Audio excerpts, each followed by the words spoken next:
Presiden Prabowo Subianto bertemu Presiden ke-7 Republik Indonesia Joko Widodo pada Sabtu sore. Ada apa sebenarnya di balik pertemuan ini? Kita bahas bersama Direktur Eksekutif Parameter Politik Adi Prayitno yang sudah hadir di studio. Selamat malam, Mas Adi. Selamat malam, Adi. Lagi-lagi ketemu. Kayaknya udah nggak kehitung semenjak Pak Prabowo dilantik. Bertemu lagi dengan Pak Jokowi, bertemu lagi. Sekarang yang terakhir ini bertemu lagi di rumah kediamannya di Kertanegara. Menyeratkan apa pertemuan kali ini, menurut Mas Adi? Ya, saya kira banyak hal. Tapi kalau saya sih melihat rata-rata secara umum, kalau Pak Prabowo dengan Pak Jokowi ini bertemu, ini kan sebenarnya pertemuan dua sahabat lama yang saya kira memang sudah melakukan kerjasama politik di pemilu di 2024. Jadi mau bertemu setiap hari, setiap saat, mestinya bukan menjadi gosip politik yang misalnya mendapatkan respon dari berbagai kalangan.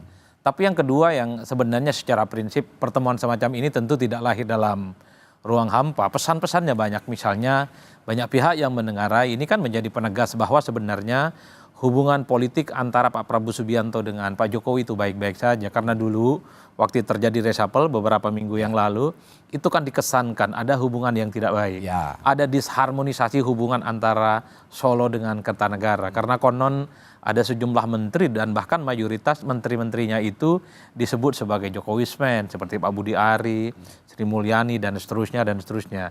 Publik menangkap ada gonjang-ganjing, ada sesuatu yang terputus dalam komunikasi ini. Tapi pertemuan kemarin tanggal 4 ya bulan Oktober, hari Sabtu, ini kan mempertebal bahwa sebenarnya kedua tokoh ini melampaui hubungan-hubungan yang disebut dengan gonjang-ganjing terkait dengan reshuffle kabinet yang kemarin ya. Nah yang ketiga, tentu publik juga menerka ini pasti ada sesuatu yang dibicarakan secara spesifik dan pembicaranya itu tentu tidak bisa lewat telepon, ya, tidak bisa lewat Zoom dan tentu saja banyak sekali off the record-nya yang tidak diketahui oleh publik. Nah, soal apa materi pembicaraannya tadi Pak Pras mengatakan ya ada sesuatu tentang kebangsaan. Kalau istana saja sudah tidak membocorkan apa yang diomongkan, apalagi orang luar tadi. Paling cuma nebak-nebak, oh ini paling bicara tentang situasi dan kondisi hari ini yang terus berkembang ya, ada demonstrasi, ada protes, situasi ekonomi, soal itu yang menarik. Soal apa namanya terkait dengan supremasi hukum dan seterusnya. Itu yang menarik tadi. Anda langsung singgung. Ini setelah ya mohon maaf bukannya mengulik-ngulik lagi kemarin peristiwa kelam ya di bulan Agustus, seperti ini yang pertama kali mereka bertemu kembali Pak Jokowi dengan Pak Prabowo untuk apa ya? Sepertinya juga menetralisir lah suasana yang kemarin ini penuh spekulasi pada saat demonstrasi kemarin. Tapi yang ingin saya tanyakan sebenarnya apa sih implikasi pertemuan ini terhadap kontinuitas kebijakannya pemerintahannya Pak Jokowi, legasinya Pak Jokowi di era Pak Prabowo sekarang? Kalau kita mau jujur sebenarnya banyak hal yang memang sesuatu yang dilanjutkan oleh Pak Prabowo terkait dengan kebijakan Pak Jokowi. Tapi banyak juga yang sebenarnya Pak Prabowo itu punya legasi yang saya kira memang menjadi program prioritas. Misalnya soal IKN, betul dilanjutkan tapi kan tidak terlampau menjadi prioritas. Dan bahkan baru tahun 2028 kalau tidak salah, IKN itu baru menjadi kota politik. Ya. Kalau Pak Jokowi yang masih jadi presiden rasa-rasanya nggak lama setelah 2024 mungkin IKN itu akan segera menjadi ibu kota. Jadi ada sesuatu yang terus dilanjutkan tapi tidak terlampau gaspol seperti pemerintahan sebelumnya. Ya. Begitupun misalnya kalau kita melihat style politik dari Pak Jokowi memang cukup agresif dalam konteks membangun infrastruktur. Kita lihat selama Pak Prabowo bulan ini adalah bulan 1 tahun persis. Bagaimana Pak Prabowo itu dilantik, kita melihat pembangunan infrastruktur tidak terlampau kelihatan signifikan, Radi. Meski misalnya di bulan ini sudah mulai akan dibangun infrastruktur pertama oleh Pak Prabowo. Dan Pak Prabowo itu justru lebih banyak misalnya membuat kebijakan-kebijakan yang down to earth. Seperti program makan bergizi gratis, terkait dengan koperasi desa merah putih, terkait dengan ketahanan pangan dan seterusnya. Sesuatu yang tidak terlampau kelihatan tampak di mata seperti infrastruktur, tapi kemanfaatannya itu difungsikan bagaimana ekosistem masyarakat yang di bawah itu mulai berdenyut karena ada keinginan membangun Indonesia tapi melupakan desa, melupakan daerah itu sesuatu yang mustahil. Karenanya program-program Pak Prabowo itu adalah membangun Indonesia dari daerah, membangun program dari desa dengan ekosistem ekonomi dan kehidupan dimunculkan.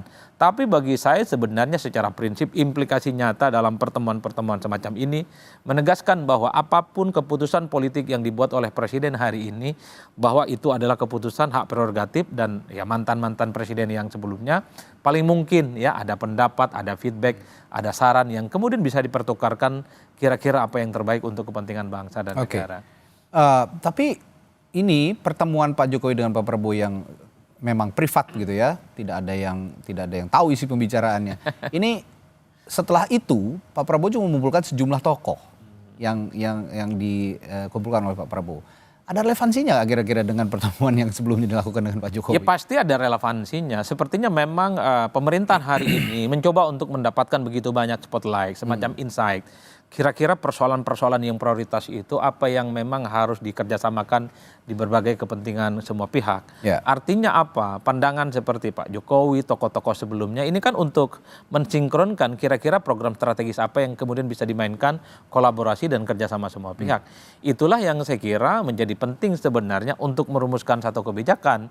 Karena kalau kita melihat rata-rata secara umum, mazhab politik pemerintahan hari ini adalah mazhab politik yang begitu banyak mengakomodasi pendapat, keinginan, dan masukan dari berbagai kalangan. Saya menduga, Radi, setelah ada pertemuan dengan Pak Jokowi, ada tokoh-tokoh yang juga diundang ke kediamannya Pak Prabowo Subianto tentu untuk mendiskusikan kira-kira substansi apa yang bisa di follow up dan kemudian bisa dieksekusi tentu untuk kebaikan-kebaikan Indonesia di masa yang akan datang. Mungkin terkait dengan ekonomi, soal stabilitas politik, tentang demokrasi, termasuk juga soal good governance dan seterusnya dan seterusnya. Ini ada sedikit pertanyaan yang menyentil sebenarnya dari yang saya tangkap terutama di lini media sosial ya, yang saya akan juga berikan ruang klarifikasi lah lewat Mas Adi. Ini apa pertemuan dengan Pak Jokowi ini relatif lebih sering sepertinya, atau komunikasi yang dijalin dengan Pak Jokowi antara Pak Prabowo dengan Jokowi lebih sering sepertinya dibandingkan dengan wapresnya sendiri yang notabene itu adalah anaknya Pak Jokowi.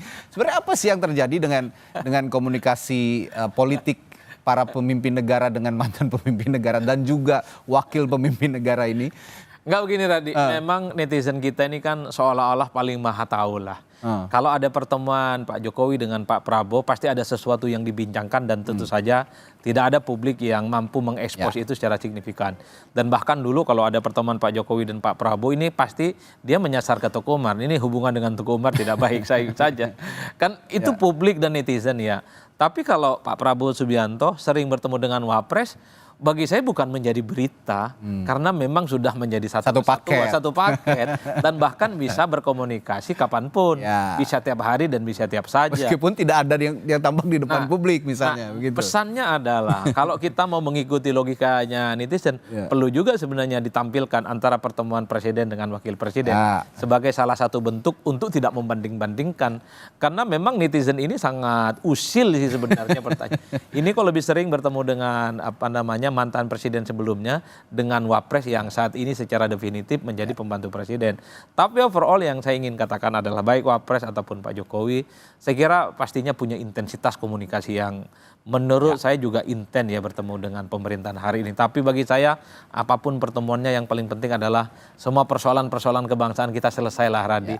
Mau bertemu tiap hari, mau tiap saat kan publik sebenarnya tidak terlampau ukur. Yang paling penting bisa Indonesia itu semakin mantap lah kira-kira begitu. Masalah-persoalan bangsa bisa terselesaikan. Nah kalau begitu dari pertemuan ini terakhir ya, dari pertemuan kemarin dilanjutkan dengan Pak Prabowo juga bertemu dengan para tokoh gitu. Kira-kira ada nggak implikasi yang immediate untuk publik yang bisa dirasakan dari pertemuan ini? Ada dampaknya kira-kira menurut Mas Adi?